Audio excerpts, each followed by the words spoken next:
If you want to clean a microwave like a pro, here's what you need: a sponge, a scrub brush, a scraper, and a good quality degreaser.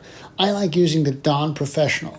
So the first step to microwave cleaning is taking out that plate that is always covered in tomato sauce, food, and grease, and thoroughly spraying everything with the degreaser. Give it some dwell time to help loosen that grease. Then take a sponge and thoroughly wash it in the sink. Now make sure to rinse all the chemical residue and properly dry it so it's spotless. Then go on to the door. Again, make sure you spray everything thoroughly, give it dwell time. Then take the scraper if it's really bad. If not, just take a cloth to wipe off the grease.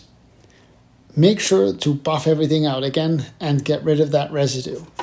Then go on into the inside of the microwave. Again, some microwaves are dirtier than others, but it's important to thoroughly spray everything and make sure to get all the hard to reach places and edges like this. You can see there's a ton of grease up there.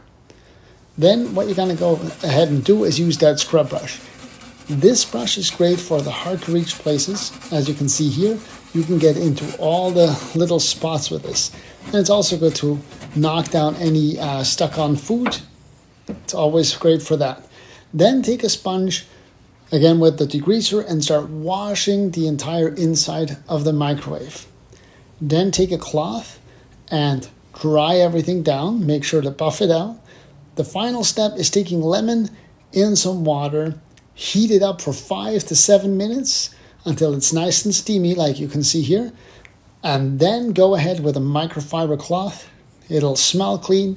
Then you dry and buff everything to perfection, and you'll be amazed at how clean it looks and how clean it smells. And that is how you clean a microwave to perfection.